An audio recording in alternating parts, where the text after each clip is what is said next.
Hello everyone, I'm Rishi Persad and welcome back to Racing Weekly, a podcast and YouTube show brought to you by oddschecker in association with Bet365. Steve Ryder and Bryan Cooper, Gold Cup winning jockey, are my guests. Bryan, first of all, it's lovely to see you. How did you spend your Christmas, New Year, and how much are you enjoying the way the season's building towards the inevitable? Yeah, I very much enjoyed it. I was racing Stephen's Day in Leopardstown, and I've settled in a lot more than I did last year. I was really on edge last year, and I remember Stephen's Day. I had the television, the iPad, everything up and going, because I don't think I ever sat at home on a Stephen's Day. No, I enjoyed it. The racing's been great. It's been a bit stop-start in Ireland with the weather. We've good ground, soft ground, good ground. So it's I'm looking forward to this weekend. I think it's an incredible weekend's racing, and definitely give us a bigger gauge for Cheltenham in March. I was going to say, if you were watching the racing at home on the television at Christmas time, you wouldn't have seen much. It was foggy almost every day, wasn't it?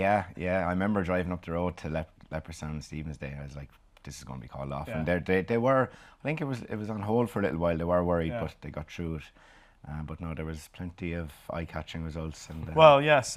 Funny enough, when we're looking ahead to the racing this weekend for the Dublin Racing Festival, looking back at videos last night, and I couldn't really see a lot of some of the horses that I thought I might be interested in. So I'll be interested to hear your views on that.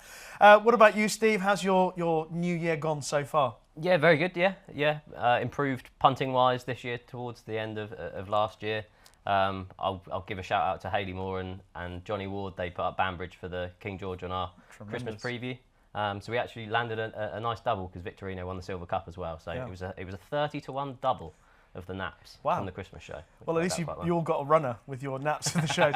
I struggled in the build-up to the new year to even have a runner on my best selections of the week. I think I must have missed 4 or 5 in the week. No runners. One big talking point I thought we might touch on before we go any further. It seems to have dominated the news in racing. It's the trainers kicking off about not getting paid for interviews, etc. Any thoughts on that, Bryan? Obviously, the jockeys receiving money, the David Power Jockeys Cup, more money towards the jockeys. Is there a little bit of jealousy at play here? I think that's given them a reason to react. Obviously, the jockeys, the David Powers Fund. Personally, I think that is great for jockeys because I still believe when I was riding, we didn't get paid enough compared to other sports. But so it is good.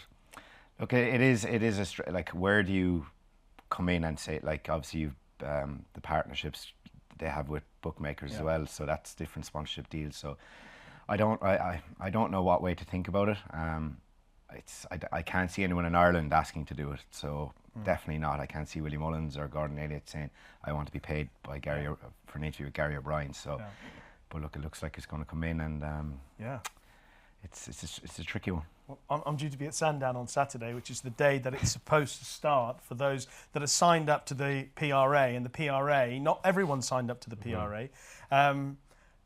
But is it right that trainers take this action? I mean, I need to stay fairly neutral on this, but what do you think, Steve? I can't have it myself. I think it's been somewhat backtracked. I think it's a bit of jealousy on the form of the jockeys getting more money, and then I think it's when it's actually come out that the jockeys goes towards an insurance scheme. I think the trainers now have gone, back to us, like, you know what I mean? Yeah. Hang on a minute, we can't really ask for that fund. Oh, we're going to donate it to the IJF. It just seems a bit odd. And where do you go from it? Like, do you send an invoice after on a Monday morning to whoever interviewed? You know, what way does it work? Rishi's going to be walking around with a cash machine. Yes, I mean, tap and go. Apple Pay. Well, I think the ultimate thing, what they want, is the money that racing receives from media rights. So from whether it's ITV, RMG, Sky Sports Racing, that they want a share of that. Because they're contributing. I see that, but I don't see why they need to exert that need for it on the viewers and on the broadcasting companies. The other thing, but one thing about, I think the comparison with the jockeys thing, I do think is wrong personally. When I've been lucky enough to do other sports, one thing people are always shocked by is how little jockeys get paid to compete on the bigger stages. Yeah. You know, when I tell people that jockeys going out to ride in the Grand National or the Derby or Royal Ascot or the Cheltenham Festival, going out for £145. People are shocked by that. Yeah. You know, in the wider world. So I think it is good that jockeys are properly remunerated for what they're doing. Where this is going to end, I'm not sure, but Saturday will be interesting. For you, anyway.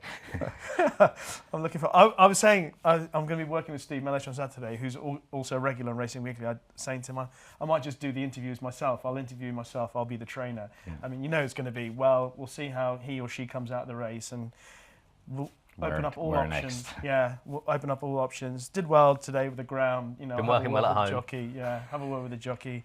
Might be better in the spring. Usual, all those sort of things. Answers. Every cliche under the sun, I'll be trotting out on Saturday. Anyway, that's just a little chat about one of the topics that's overshadowing the sport of horse racing. But the good thing is, once racing is underway, there is plenty to talk about, and we shall do so in Racing Recap. And we start at Cheltenham from Trials Day last weekend and Constitution Hill in the International Hurdle. Straightforward, bar one little moment of concern. As a fellow rider, when he came to the last hurdle and you saw what happened, what went through your mind? He was very good, and I was actually questioning, was he gone a little too brave after seeing him Kempton and even at the Champion Hurdle, like he was getting longer, and I came away thinking that horse has the brain in his head. And it probably goes back to the education he got as a young horse, because he was brave, but he got Nico out of jail, and a lot of horses would have came and clipped the top bar, and it would have been like, it would have been curtains. So I was gave me a bit more hope that he's got a brain. It was a savage performance. Like the fact Nico came in and said that he needs to work him tomorrow morning again. He must get an incredible feel off him. To the visual eye, it was great, and I came away thinking he's going to take a lot of beating in Cheltenham now. We were all doubting him about would he come back as good, but clearly he has, and they've done an incredible job getting him back, and it's great to see because he's got a great following, and looking forward to seeing him in March. When you think back to that gallop that he did with Sergino, and the context of what they've both done subsequently, and the reaction that we all had after that gallop, and is this the end of Constitution Hill? Almost some people were saying, it is extraordinary. Well, people were saying, we'll never see him on a racecourse again, and now he's come back with two performances like that. I thought he really got Nico out of trouble. If you look at the side-on view and where Nico's asked him for the stride, very unlike him as well. Yeah, because I always think he's, Nico, he's very consistent. Big days, like never, just keeps it simple. But maybe he got a different feeling. I don't know. He said it himself, and I've done it multiple times, and I've been sitting at the back for thinking, what have you done here? But it's just quick decisions, and he's riding for a great man as well. He didn't. I'm sure he didn't hold it to grudge. He is 4-6 with Bet365 for the Champion Hurdle. Lossiemouth 4-1. Brighter Days Ahead 11-2. We'll talk about Amsterdam a little bit later on in the show, no doubt. He's 9-1. State Man 11. Sergino still in there at 16s. I mean, what are you thinking about the Champion? Can Lossiemouth, Brighter Days Ahead, if they go for the race, are they going to give him I think they'll get closer. I thought Lossiemouth ran very well in Kempton. Willie's, because I've been involved in the team, they're not fully revved at that part of the year. It's a work in progress for them, and she'd still hit the line, and she was flat-footed a bit, and she was on her own for a lot of the part of the race. And I'd say if she had company out the back, it might have helped Paul get more involved easier. So I think she'll get a lot closer. I'm sitting on the fence with State Man. I'd love to know why he put in that performance, and they haven't come out and said the reason why, and no one seems to know that. So I'm going to sit on the fence there with him. I think Brighter Days Ahead had a very good performance. And if she does that, I think it's going to be one of the races of the week, without doubt. It'll be interesting to see if she shows up. I think she will. I think so. Gordon will get his way, and I think Gordon wants to win a Champion Hurdle. I would love her to turn up. And if she does, going through those horses, how do you see it, Steve? I was against Constitution Hill at the start of the season. I didn't think they'd get him back, but just the way that he travelled in that race on Saturday was exactly what you want. I looked up on the Racing Post, they put that he travelled strongly, and that's exactly what he was. He was in Nico's hands, he wasn't too keen, but he's just enthusiastic. And I was really impressed with him. I've already backed Lossiemouth. I backed a double of Lossiemouth and Brighter Days Ahead for the Champion Hurdle and the mares, and it's gone slightly wrong since then. But I can understand why Bet365 pushed him out from 4-7 to 4-6 just with that mistake. And I'm slightly worried that the fact that the Champion Hurdle is now going to be run at 4 o'clock. and put back slightly behind the mare's hurdle. Just sun. with that sun. Yeah. You got. It gets it's worse well, as the day it's goes well on. documented, obviously, around Annie Power's fall, and was it Benny de Dieu that also fell, and he's done that twice at the last hurdle now, and that would just be in the back of my mind if you're thinking of backing him at odds on. They're going to do everything they can. They're not going to omit the final hurdle in the champion hurdle, are they?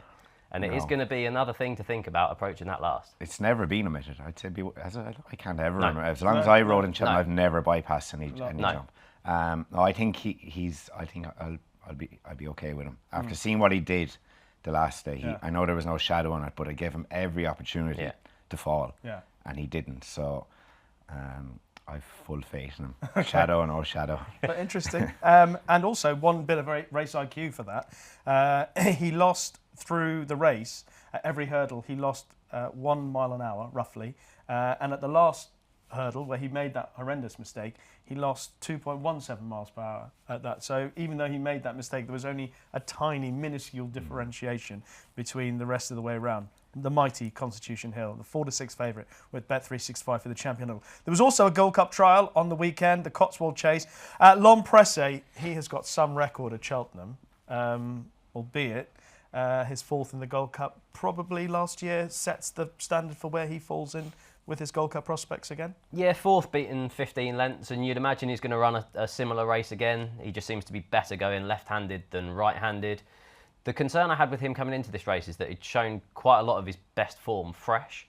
So it was nice to see him back up from that good effort in the King George. I thought Stage Star ran a brilliant race, It was nice to see him back. Harry Cobden would have had a bad day until then. Sauvignon blew out. Ginny's Destiny just completely stopped.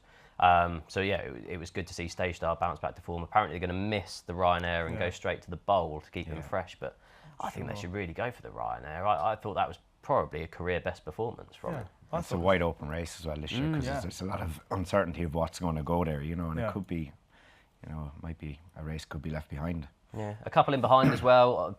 I don't think we'll see Gentleman's Game at Cheltenham again. It just doesn't seem to be his track. And Sean Bowen was called in by the stewards for his ride on Delta Work. It'll be interesting to see what mark he's given by the English handicapper afterwards, with a view for the cross country and the Grand National. Yeah. But I thought it was a really good performance from L'Empresse. Good attitude in the finish. But do I see him troubling Galopin Champ? No. Grey Dawning is out of the Gold Cup according to Dan Skelton. He's going to head to Kelso probably, and then to Aintree. They're going to miss Cheltenham. So L'Empresse is emerging as the best British hope. Where does he fit in his challenge in your opinion? I still think he's 7 or 8, if not 10 pounds below top bar Galopin Champs, and especially because it's such. This year, it's probably more competitive than what it was in previous years.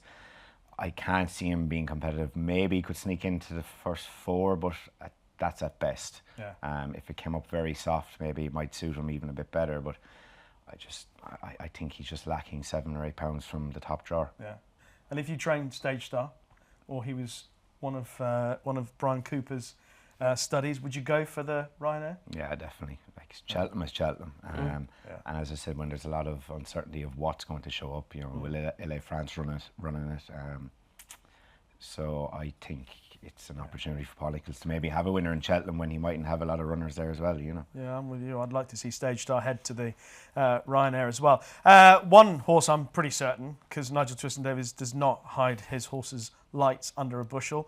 Gowell Road won the Cleve Hurdle. He's been kept very busy this season, and he'll head to the Stayers Hurdle, no doubt. He received £4 from Montmoral. They finished first and second. It was nice to see Gowell Road get his head in front, but as a guide again for the future, how do you see it? I think it's more handicap form. Like Montmoral isn't a strong Grade 1 horse, so to me, I think it was a great bit of placing. They got the horse's head in front, but he's still going to have to find an awful lot in the ratings to trouble Teopu. But look, it was a good placing. Even Paul Nichols said Montmoral he still has the option of going back for the Perthes because he's qualified already, and I can see him probably going back to that route. Yeah, Teopu is the 11-10 favourite with Bet365 for the Stayers Hurdle. Gowell Road is 14-1. Just trying to find Montmoral's 33s. What were your thoughts on that? In my oddschecker column on Saturday, I kind of highlighted the fact that I didn't think Cheltenham was the track for either Strong Leader or Crambo, and it happened that way. I don't think you'll see either of those in the Stayers Hurdle. I thought, as Brian said, it was a brilliant bit of placing from Gowell Road in receipt of the weight from those two. All I thought it did was pay a handsome compliment to Lucky Place. Lucky Place beat him in the rail kill, giving him £6. Yes, he's got stamina to prove over 3 miles. Obviously, the rail kill was over 2 mile 5. Yeah. But he was staying on well at the finish. He's the obvious each-way alternative to Tiupu. I don't know what price he is for the stayers. 10 to 1. I think he's a really strong. I thought that's perfectly fine. Yeah. I thought this just highlighted the fact that, like we said, Paul Nicholls doesn't see Cheltenham as the be-all or end, really, with Mon Morale. I highlighted on the show in November, he's qualified for the Pertemps in a 4-runner race. I thought the headgear would remain off. He'll get dropped a few pounds in a couple of runs and head to Pertemps again. But he's gone up £4 today to 149. Like, he's going to have to run in the Stayers hurdle. Yeah.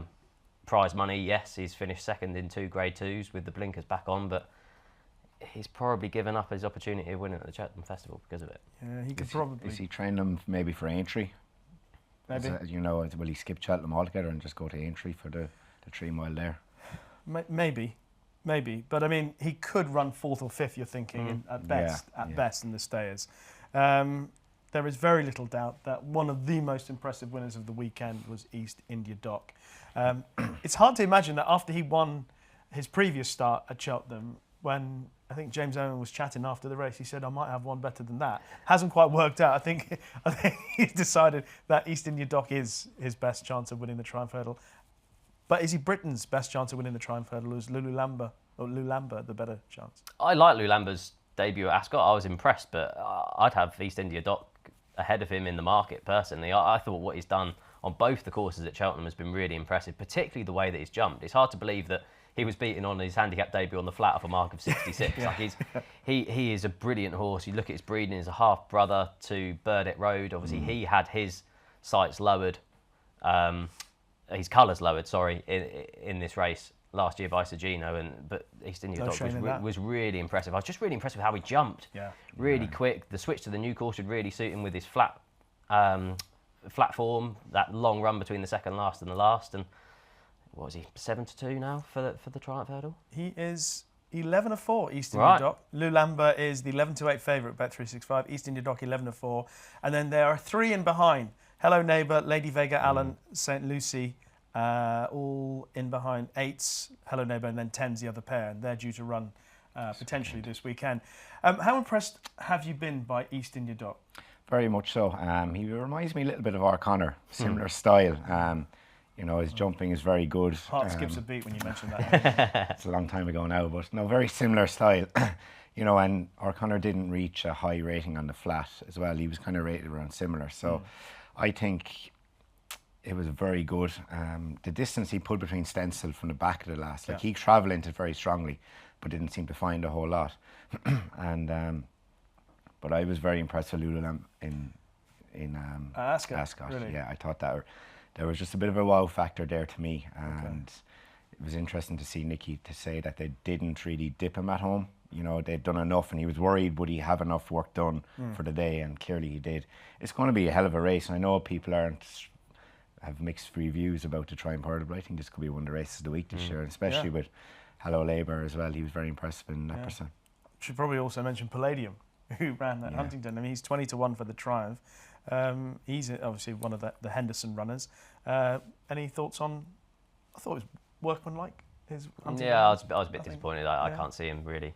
I think that Spring Juvenile at the Dublin Racing Festival is going to be a big player. It is the race to watch. I'll touch on it when we go through the preview. But the record of that race pointing towards the Triumph Hurdle is incredible.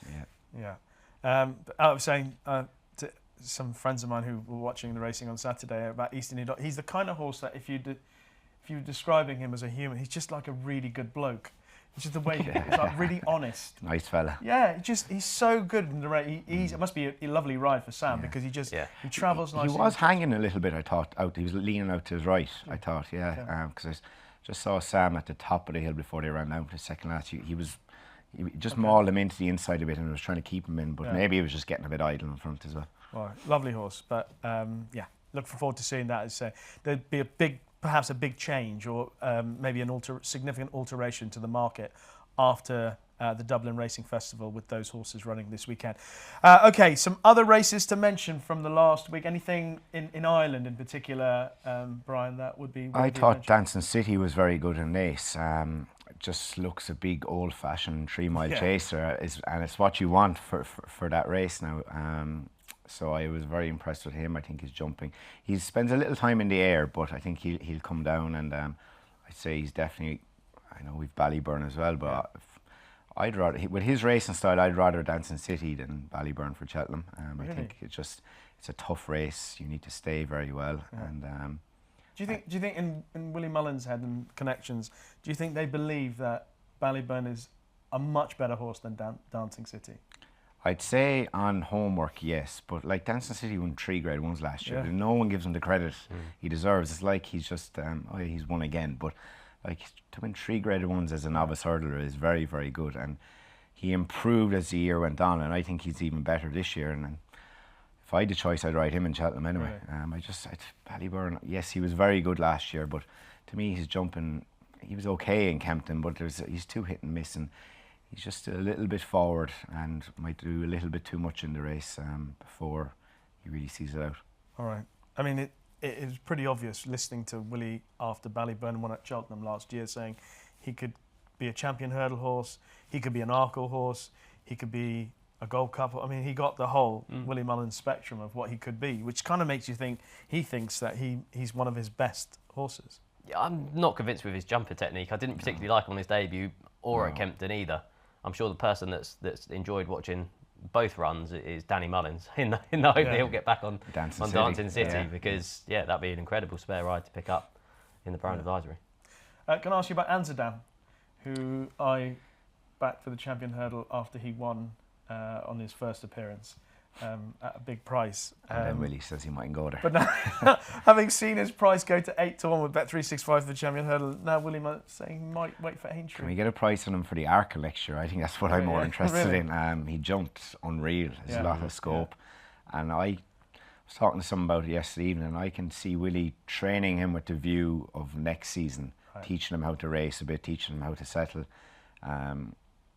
But then Willie loves Cheltenham, and from my experience of working with them, if the horse is ready and fit, he'll be on the box going over there on next Saturday or the Saturday before Cheltenham.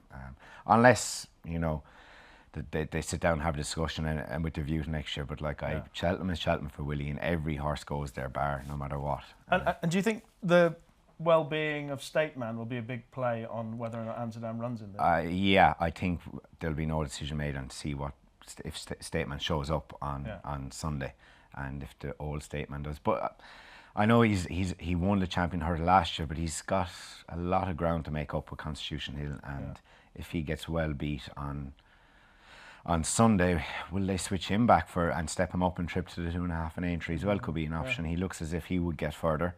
He races a lot more behind the bridle, which is to suggest that he would get further. But trying to guess Willie's mind now is, as we all know, it's not straightforward. Absolutely. I might come back to you on a couple of other horses, but what about you, Steve? What would you like to pick up on? I just want to mention Bioluminescence, who finished second to Dancing City. She was trying to concede £1. She's now shortened in for the Mayor's Chase. I thought she ran a brilliant race, probably over a trip slightly too far. Cowabunga as well, won that maiden hurdle, beat William Money. The form, obviously, of that race ties in with Kopek de Board and Kay Doughty, but it also pays a handsome compliment to Work Ahead, who I like for the Supreme, with how close William Money finished in second. So I know Henry de Bromheads are going through a bit of a funny stage at the minute, kind of lost their form a bit. But I thought, Work Ahead, if the stable come back to form in March, that paid a handsome compliment to him. Just a couple in from the UK. I've seen the Twiston Davis team get a lot of stick for running Potter's Charm, which I think is a bit mad. It's from the same people that will have said we don't see these horses enough. It's not all about Cheltenham. All you got to do is go back to 2013. The new one finished second in this race, behind at Fisher's Cross, ahead of Coney Gree, and he came back and won the Neptune, as it is now the Turners. So I just think that it's a bit bizarre, really.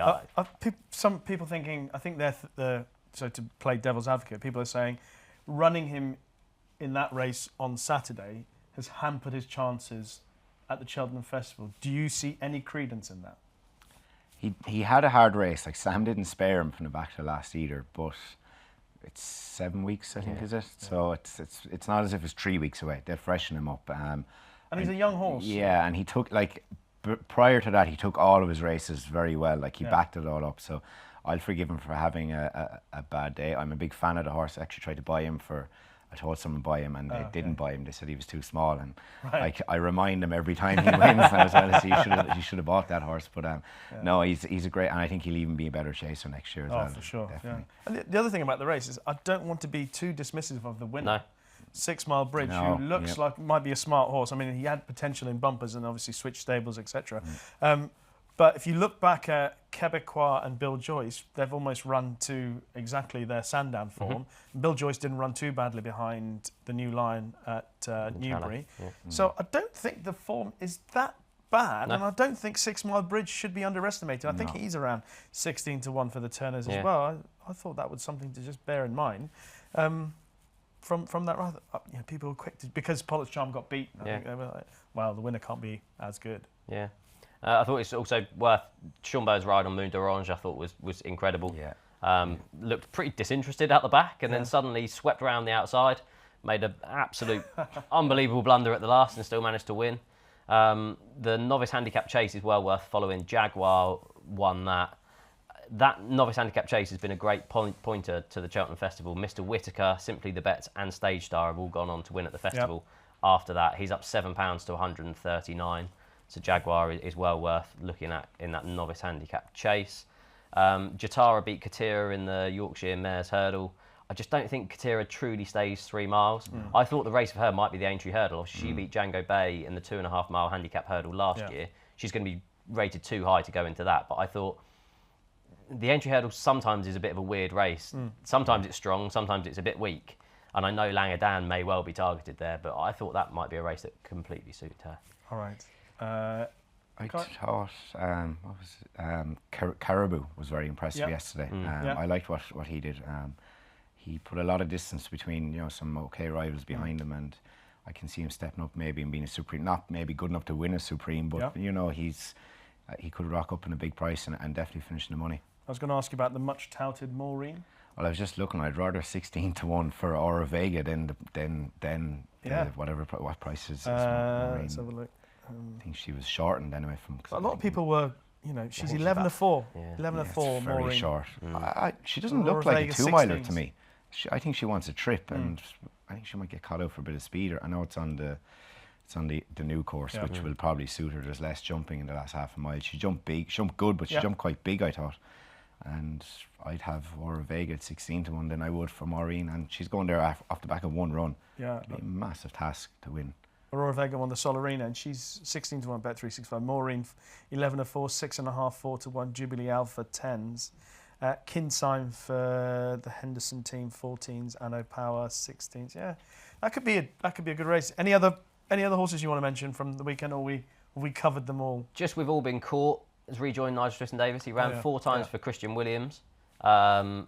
Finished 6th in the Ultima last season off a mark of 134. He won this by 9.5 lengths off 128. He's up £8 to 136. So £2 higher if he then gets targeted back at the Ultima or one of the handicap chases at the Cheltenham Festival. I thought he'd probably be worth another go. All right. We shall wrap that up. That has been this week's Racing Recap. Now, before we get into our Dublin Racing Festival preview, just to let you know that our sponsor, Bet365, have a best odds guaranteed offer. It's available at every single UK and Irish race from 8 a.m. on the day of the race. If you take a price and the SP is bigger, Bet365 will pay you at the bigger odds. Full T's and C's can be found on the website. And so to the Dublin Racing Festival, and what a couple of days we have in store. Obviously, there's a little bit, as we often get at this time of the year, who goes where, for sure. But we are able to at least believe that we're going to see a lot of good horses on show this weekend. Let's start with the, I'll give you the full title, Nathaniel Lacey and Partners Solicitors Novices Hurdle. Again, Willie Mullins and Gordon Elliott with a number of very good horses. Final Demand might be the leading contender for Willie Mullins. And by the way, runs in the colours of Brian Drew, who in the last week or so has mentioned about moving to Ireland. Yeah, moving to Ireland. Not happy with the situation, prize money in the UK. This might be a pretty good horse to to kick things off there for him. Yeah, has a hefty price tag. He was bought privately after he won his point to point, but from what I believe, he cost a lot of money. So I can see why he's wanting to leave him in Ireland, maybe. But yeah, I was very impressed with him in Limerick. It was tough work down there that day. The ground was quite soft. Danny Mullins won on him. He jumped incredibly well, travelled well, and I think he's a proper horse for this race. He's definitely, I'd say, the best of Willie's going for it. It's interesting to see Super Sunday going up in trip, even though he raced quite keenly in Leopardstown at the Christmas festival.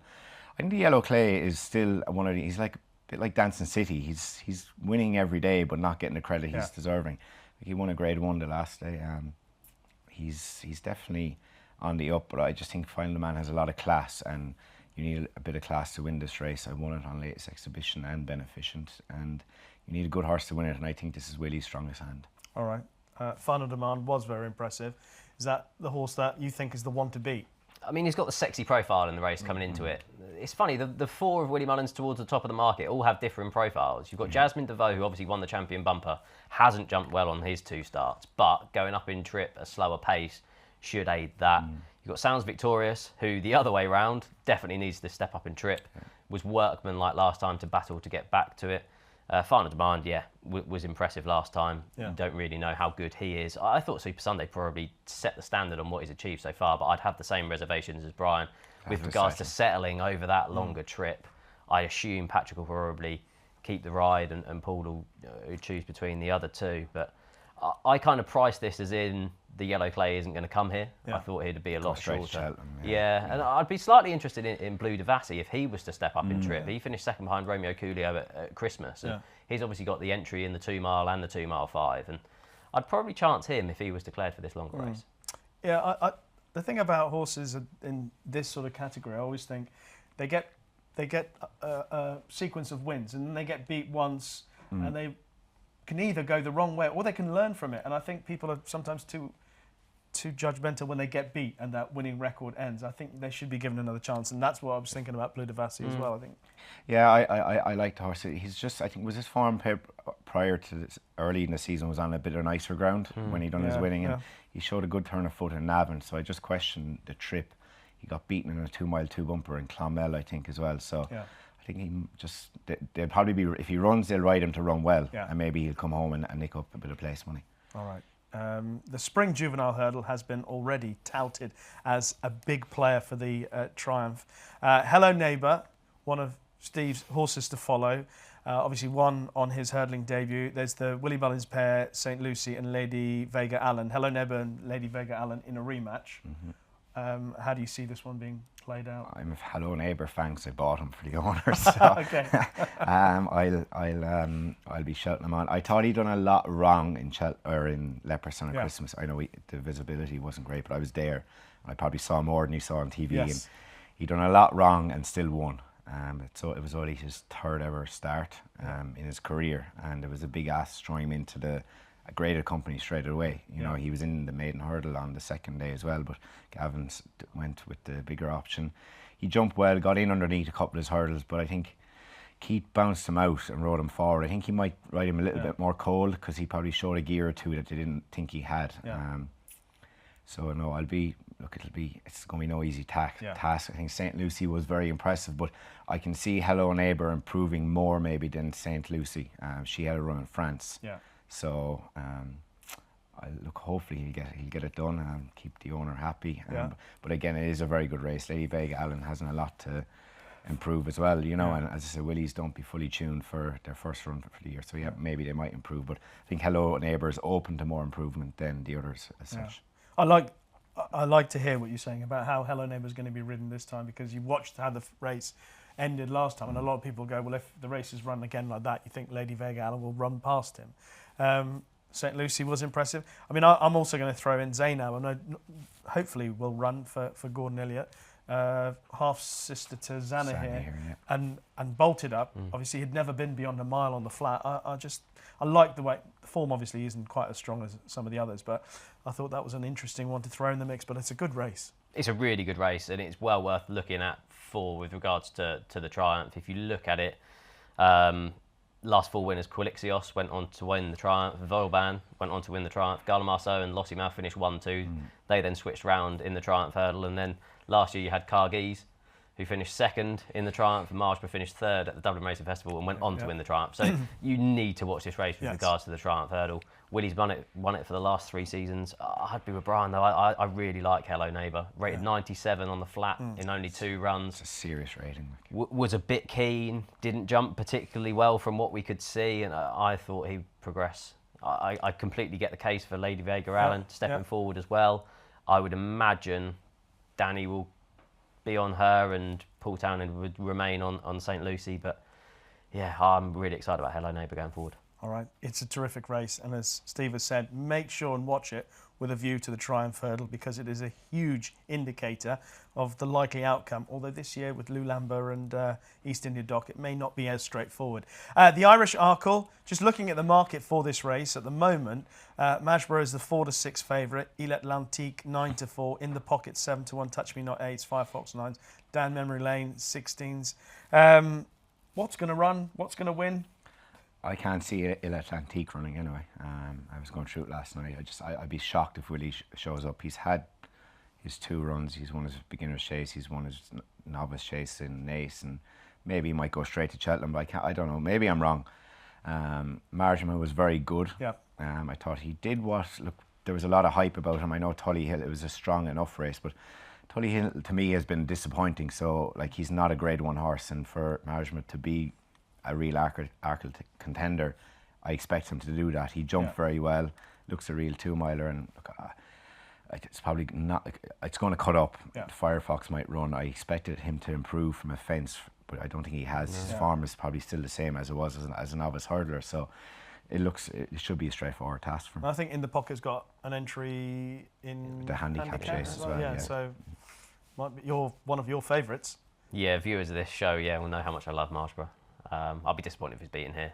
Yeah. I know the form of his debut success at Fairy House has taken a couple of knocks with Tully Hill and Asian Master finishing behind Mr. Gift, but the style of that win, the way he attacked his fences, the way he just clocked onto the fences ahead of him and attacked them, I just absolutely loved it.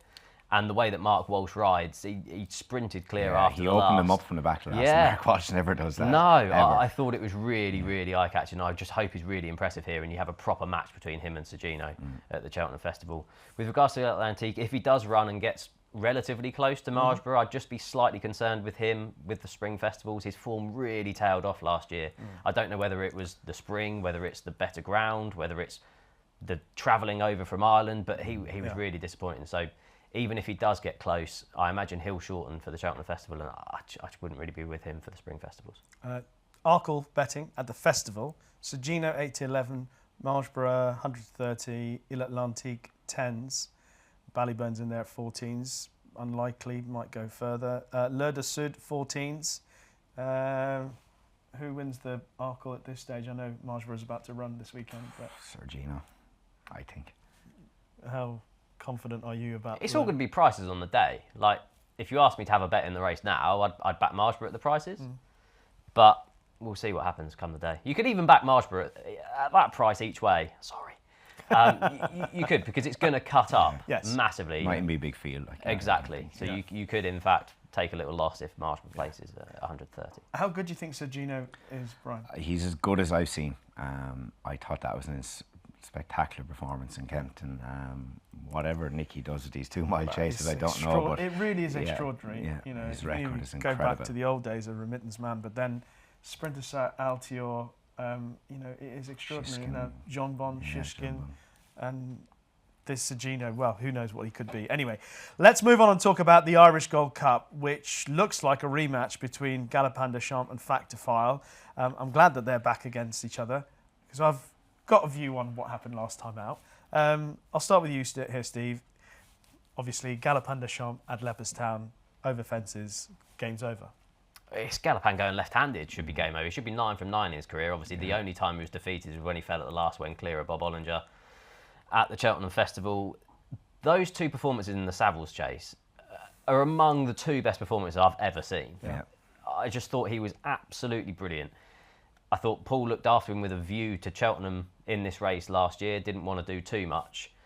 And I actually think 4 to 6 is a great price, and I've backed him. I put him in a few multiples at that. I'll be really disappointed if Factor File gets beaten in this and doesn't go to the Gold Cup. I just think the chat around him going towards the Ryanair is absolute madness for me.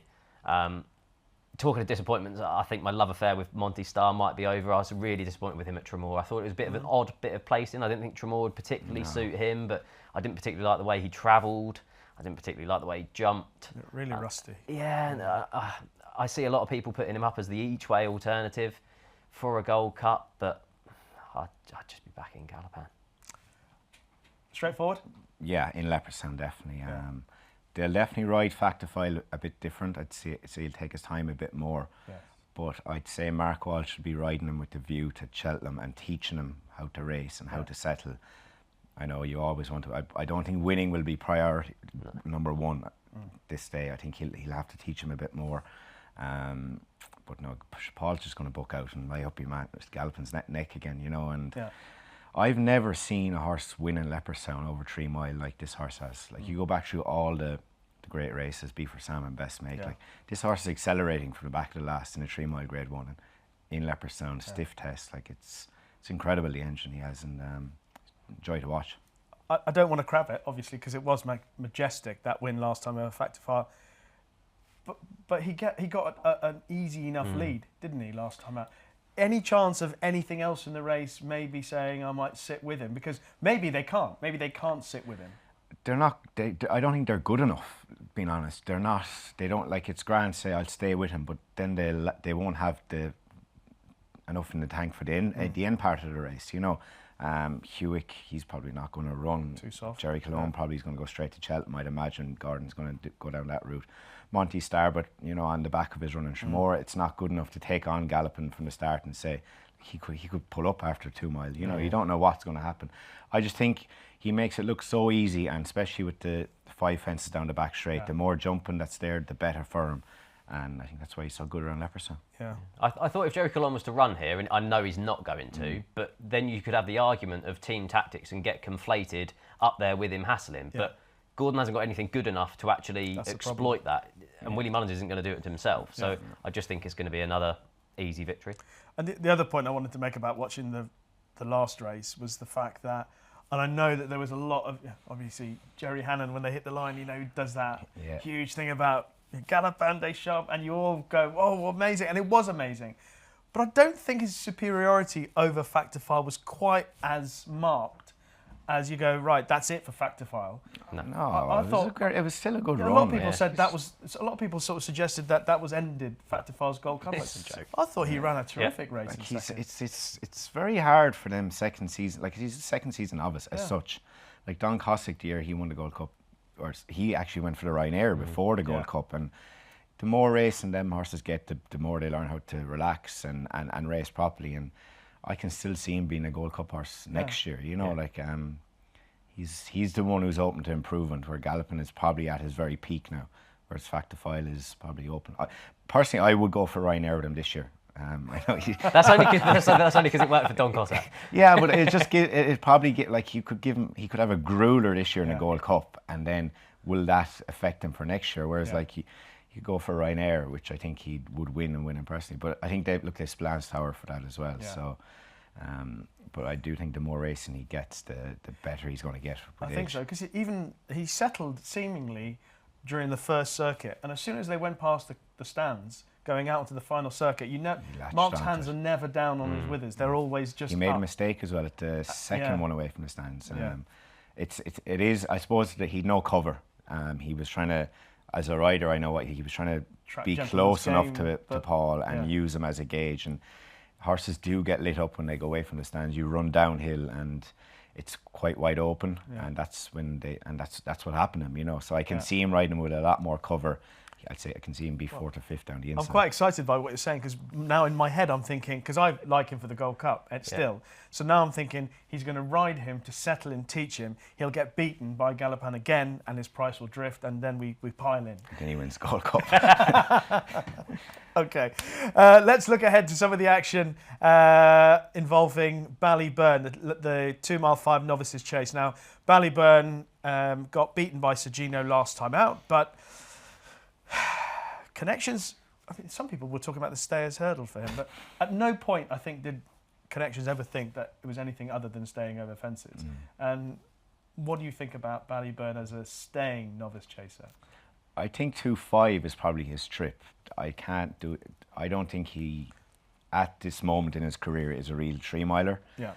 He's probably got the engine for a 2-mile, but his jumping technique isn't a 2-mile. He just spends too much time in the air, which isn't good enough for 2 miles. So I do think he'll win this, and then he'll end up being a short price for Cheltenham, but then I can't see him winning in Cheltenham either. Okay. So I think this race will suit him. Paul will be able to dictate it away. Willie's Imperial Pass probably isn't going to run. Champ Kiley is a front runner, but I can't, Willie's not going to take on, unless Paul now decides to bury him and get him to settle, and with the view to Cheltenham and teach him how to settle again. Keep going back to teaching, but that's with the view for long term. But I just think he's the best horse in this race, and I can see him winning. All right. Straightforward for Ballyburn on the weekend? I was trying to take him on because I looked through it. He's definitely the most talented. I'm still not in love with that jumping technique. I can't have Champ Kiley at the age of 9. Risk of the bounce factor as well. It was off 700 odd days when he came back, and it's only a month after that chasing debut. So I'd be looking to take him on. Imperial Pass looks as if he's heading to the City Isles, and then you've got the Gordon Elliott to Croke Park and Better Days Ahead. I like Better Days Ahead as a horse. He obviously won the Martin Pipe last season, finished a close third at Punchestown in that Grade 1 afterwards, comfortably beat Slade Steele on his chasing debut. That was over 2.5 miles. He's got plenty of pace. I don't really know what happened over 3 miles here last time. You literally, it was the one race you literally couldn't see anything. And He's it's in front 3 strides after the line, wasn't he? Yeah. I think. And it's slightly disappointing that he was beaten by Croke Park, who I don't think is getting the credit that he deserves. If he was declared for this and he was around the 8-1 mark, I would be with Better Days Ahead. I don't think the drop-in trip would be against him. I liked his jumping technique on his debut, and I just kind of have to assume that he didn't run last time. And I thought it was quite a big price. Between 4-6 and 8-1, I think that's too big of a price discrepancy. And just for the Brown advisory, Ballyburn's 7-2 with Bet365, Dancing City 9-2. You're a Dancing That's City. a City fan, yeah. And are you interested in 7-2 Ballyburn for the Brown advisory? Definitely not. Okay. That's the first of the races we're looking ahead to on the Sunday of the Dublin Racing Festival. We'll also look ahead to the Tattersalls Ireland Novices Hurdle, and you heard Steve talking about Cowabunga winning recently. Obviously, Kopek de Board was ahead of Cowabunga before that, and Kopek de Board takes on K Doughty. This looks like a good race here. Again, it's going to have a big impact on the festival. What do you think? So like I did with the Yellow Clay earlier, I'm just assuming that Romeo Coolio is going straight I'd say for the Supreme and missing this. So it does look a match between K Doughty and Kopek de Board. They both won her at Christmas, and the form lines were tested in that maiden hurdle. So Kopek de Board beat Cowabunga by 2 3/4 lengths that day, jumped poorly, was keen. K Doughty then beat Cocktail Divan by 1/2 length. Now, Cocktail Divan was beaten 24 lengths in third in that maiden hurdle. So I know you can't take that literally with the Henry de Bromhead stable running slightly below form, but if you're looking at the collateral form, Kopek de Board is now miles ahead of K Doughty based on those runs over Christmas. The form again of the K Doughty race was let down again on Sunday. Crack, who finished third, finished second. Calix de la Barrière, who finished fourth that day, finished third behind Ballybow, and that didn't look the strongest of maidens. So it doesn't look real Grade 1 form. No, so if you're looking at the two collateral forms, I much prefer to be in the camp of Kopek de Board than K Doughty, to be honest. This race is interesting. It's kind of split half and half of where they go after this, because if you look at it the Supreme wise, you had Appreciate It, Asterion Forlonge, and Classical Dream, and then if you look at the mid-range trip, you had Ballyburn, Sir Gerhard, and Sam Crow. So I think personally with Paul Townend, I think that if Kopek de Board wins this, he'll go up to the Turners. So he's got Salvatore Mundi and Kopek de Board. So I've backed Kopek de Board in this at 15-8 and a standout 10-1 with Bet365 for the Turners at the Cheltenham Festival. Excellent. And what a race the Turners could be. But Kopek de Board at 15-8 for you for this weekend? Yeah, like he jumped very left as well, but it'll suit him. Like but look, if you're going to jump one way, you want it to be left with these spring festivals, don't you? Yeah, definitely. But I agree. I can see him turning up in the Turners, like Willie did that route with Faugheen, and it's bad jumpers have a better chance in the turners than they do in the Supreme, because you've more chance. I know there's more jumps, but it's not as quickly run. I'll forgive him for his jumping. I thought he'd done well to win considering what he did. So no, I'm going to stick with him. I think he's a massive engine. Like, he won the bumper in Fairyhouse last year. I know it might have been a lot behind him, but it was a savage performance. So I think he's a serious engine, and I can see him winning well and winning impressive. Yeah, I like Kopek de Board as well for the Telesource Island Novice Hurdle. The Dublin Chase, Gaelic Warrior is a 6-4 on favourite with Bet365. Marine Nationale 9-2. Banbridge is in there. El Fabulo's in there. Solness, who obviously won at Christmas 8s. Gaelic Warrior, back on track? I'm not a fan of him, like, to be honest.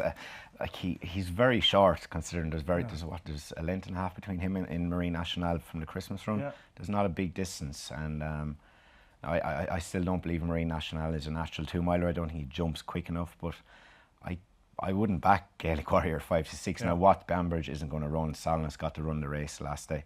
Find it hard to see him backing that up, but I'm trying to pick something to beat him. I can't find anything to beat him, but he's 5-6 is still too short for me.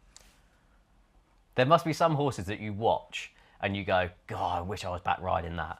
Not Gaelic Warrior. No. Gaelic Warrior definitely wouldn't be one of them. And it's something that Paul Howland does.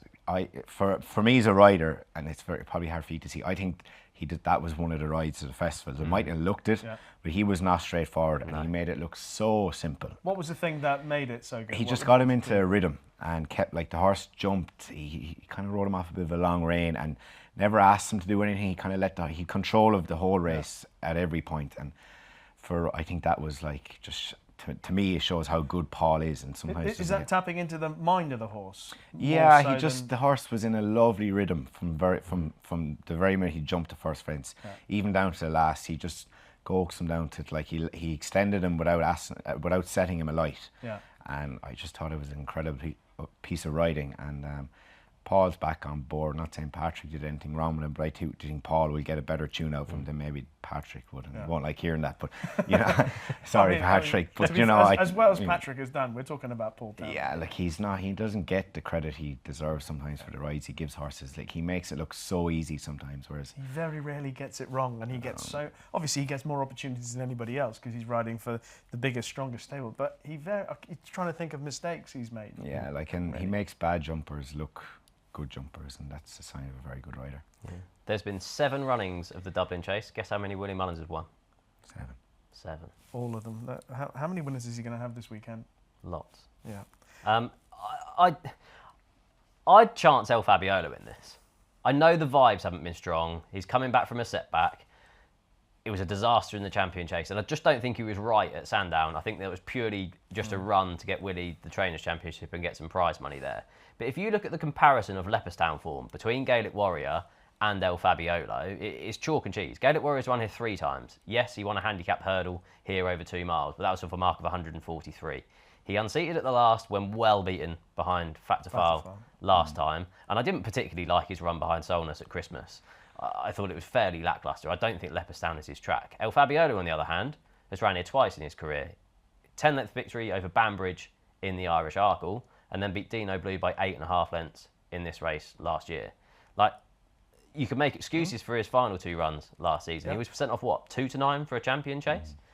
Like, I cannot believe that they're going to think about going longer trip. Do you think how keen he was previously? Like, I think he's a 2-miler. I think after this race, he's going to be the main contender for the Willie Mullins Yard in the Champion Chase. They said Willie kind of basically said they'll see this week on his work if he runs. So, if he runs, I'd fancy him, and I'd obviously say JJ Slevin might take the ride. Yeah.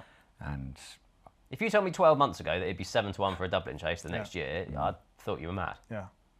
Well, it's Willie Mullins we'll stay with when we talk about the Irish Champion Hurdle because he's got the top 2 in the market. Lossiemouth 8-13, Stateman 2-1, and Brighter Days Ahead is in there 130.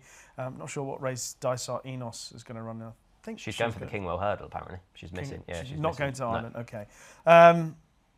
Stateman, you've touched on this already. What he did last time out.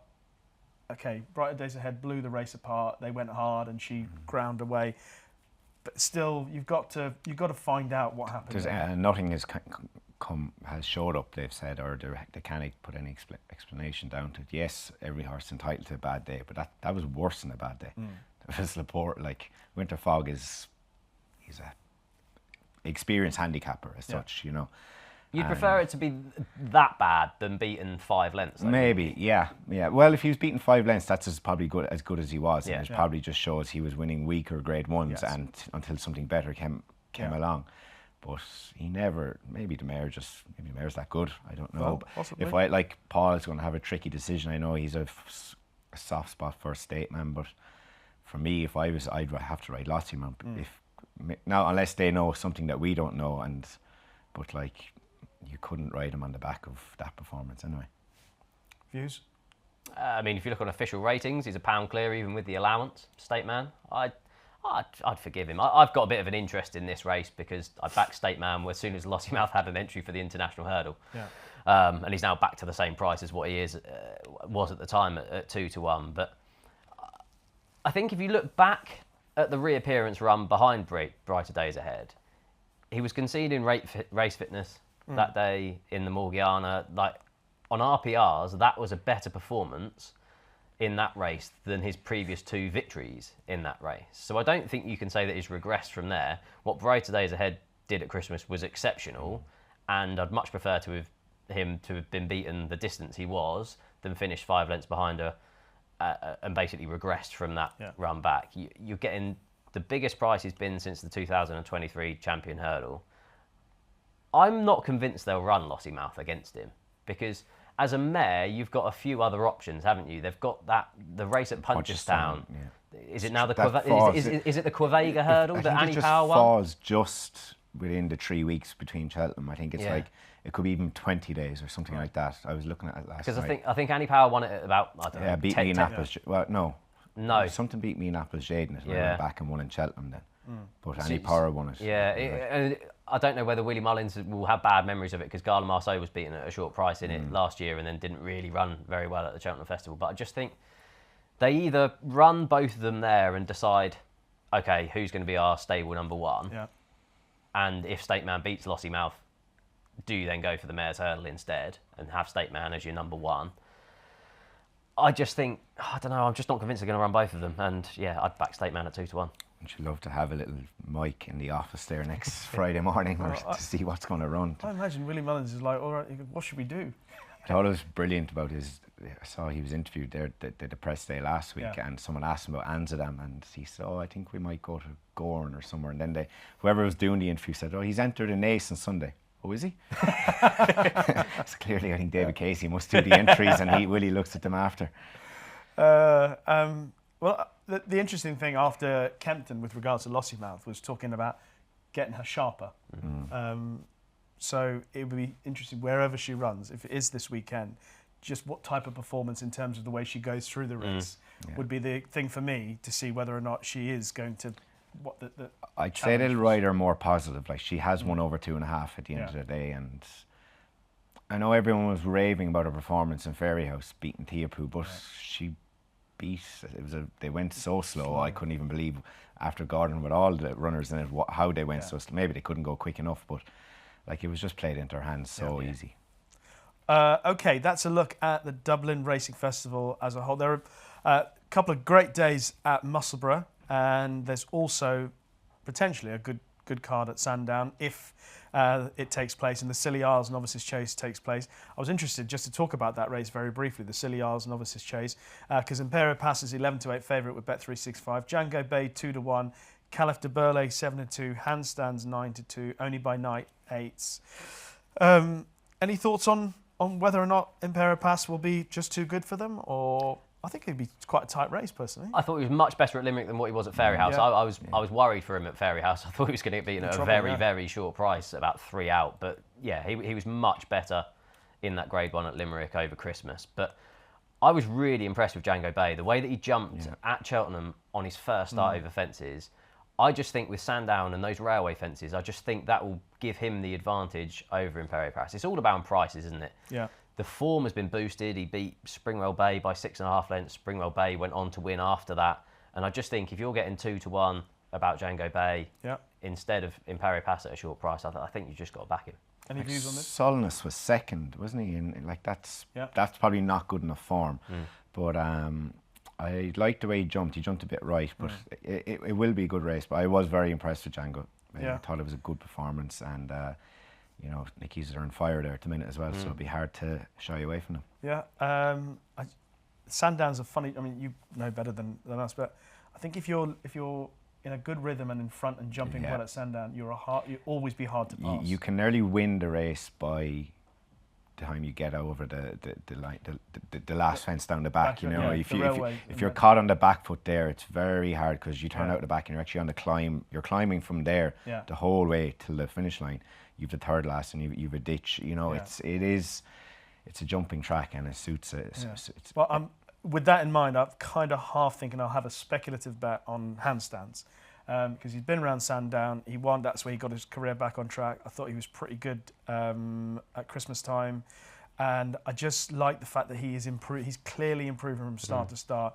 It's going to be testing ground. He beat Django Bay. Obviously, the weights were in favour of handstands that day at Huntingdon. I thought 9-2 against those Django Bay. 2-1 and Impera Pass 11-8. I might just give him a little tickle, but nothing more than that. Anything for Musselburgh that you want to mention now? Yeah, really good Bet365 sponsored card. Yeah. I'll leave the Scottish County Hurdle to you. I know we both like the same horse in that. Last year in the Bet365 Scottish Champion Chase, Corrigan Rock finished second on New Year's Day before winning this race. Now, he was poor in that race this year, but the winner of that race, Boom Slang, comes here in great form. He's won 3 of his previous 4 starts. Yeah. He won by 4 3/4 lengths on New Year's Day in that chase. He's only been put up £7 to 132, and he's at 9-2 currently with Bet365 for that. He's also got an entry in the Frodon Novices Handicap Chase on Sunday.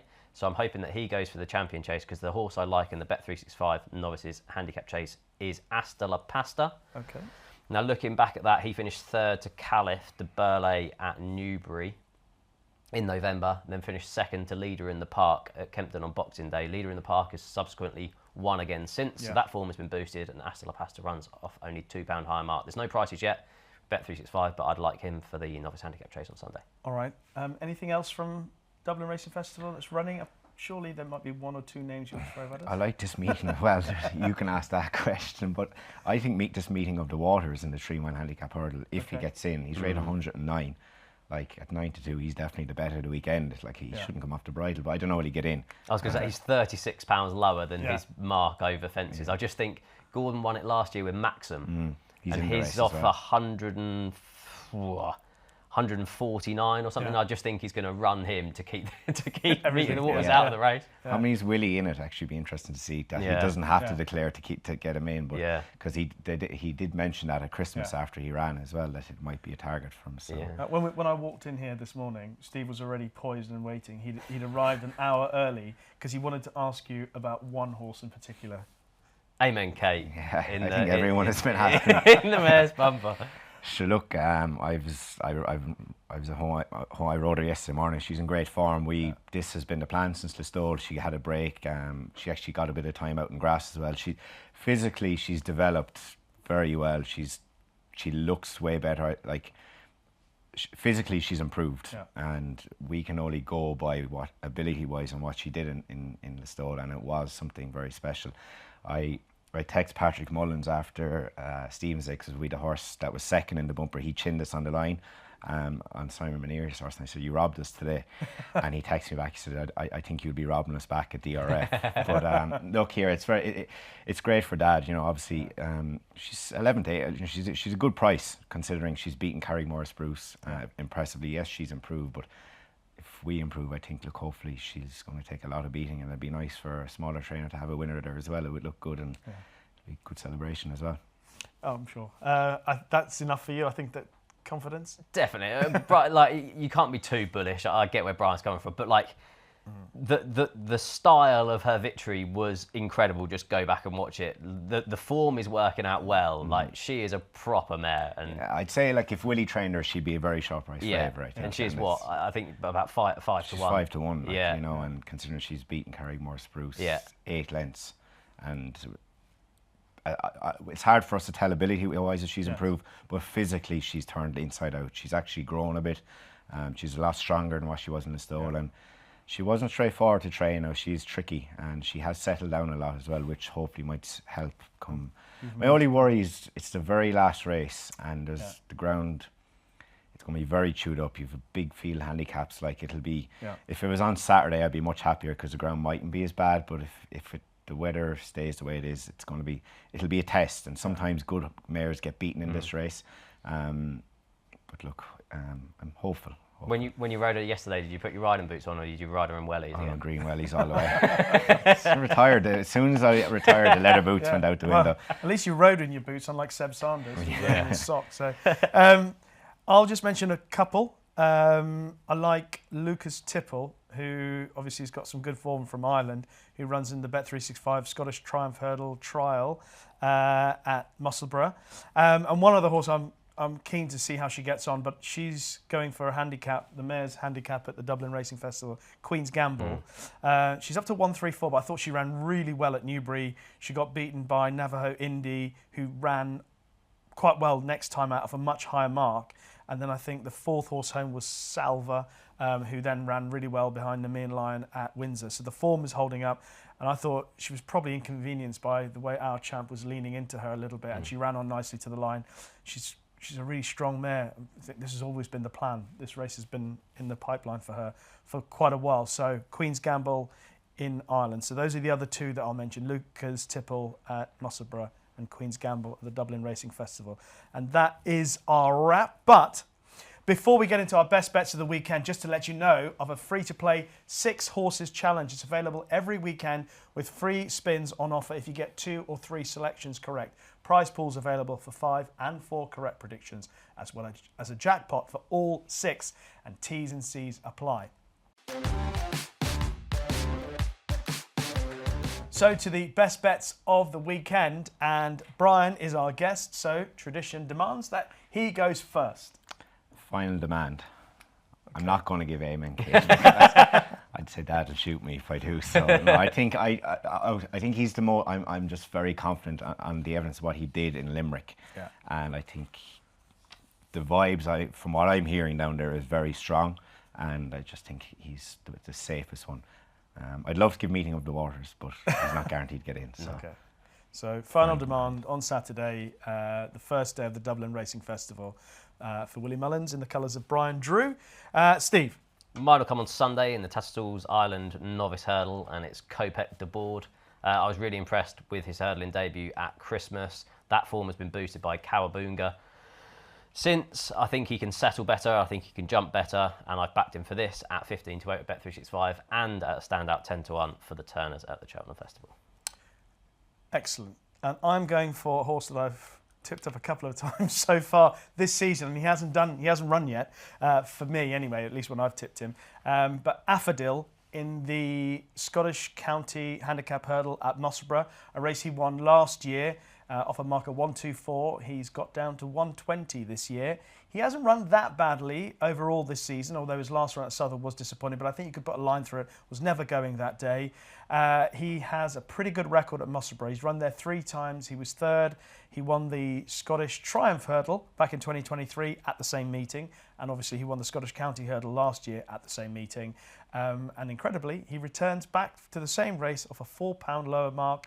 Clearly the track suits him well. That test particularly suits him well. He's around 7 to 1 with Bet365 as I speak. So Affadil, finally, hopefully, he will get a run and a win. So just to recap, Brian's gone for Final Demand on Saturday at the Dublin Racing Festival. Steve's gone for Kopek de Board on Sunday at the Dublin Racing Festival. And I've gone for Affadil at the Bet365 Musselburgh Festival, I'm going to call it. That's about it. Thank you both very much. Brian, when will we see you? I suppose we'll see you at the Cheltenham Festival, will we? Yeah, I'll be there. I'll be there. Hopefully, Dad might have a couple of runners. So that'd be great. Yeah, I'll be there either way. So I was there last year, and I went for the week. It was weird, but I was trying to keep myself as busy as I could over there. But it was different. Yeah. But no, look, hopefully we'll. I suppose after this weekend we'll have a clearer gauge of where everyone's most going. importantly, we wish you best of luck this weekend. Thank you. You'll have the favourite for the champion bumper by then, I won't worry. Hopefully. Be nice. And you're heading to... Yeah, heading for the DRF, again this year. I think it's going to be the 5th year now. Excellent. Yeah, we've gone over. So How many of you going? 9. 9. Nice 9 number. of Nice us. enough number. Yeah, it's good. Yeah. Yeah. We stupidly arrive on the Friday and head straight to the pub. Of course. So yeah, Is if there you, any if you see me on the Saturday, I probably won't be in the best of condition. Okay. Dublin will be chaos. Should have wrote Ireland England game Yeah, as well. I know. Yeah, it's I going to mean, be very. What a I weekend. think the last race on Saturday is 4:30, and I think and it the won't be game's kicked quarter on. to 5. Yeah. Well, hopefully the game will be as good as the one that took place at Twickenham last March. Yeah. That was Yeah. incredible.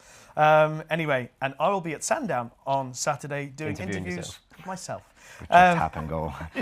Hello, what did you think of that performance? Well, we'll have to see. Yeah, I'll be doing them myself. Right, well, thank you very much for joining us for this episode of Racing Weekly, brought to you by oddschecker in association with Bet365. Thank you to Steve Ryder and, of course, Gold Cup winning jockey Bryan Cooper for joining me on the show this week. As always, if you like what you've heard or watched in this or any of our previous episodes, then leave a kind review on Apple Podcasts or in the comments section on YouTube. I always enjoy seeing the comments on YouTube. Not all of them are always complimentary, but they're always entertaining? ?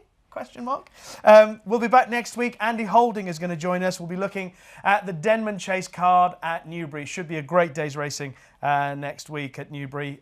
We look forward to chatting to you all then. But for now, from the team here, bye-bye.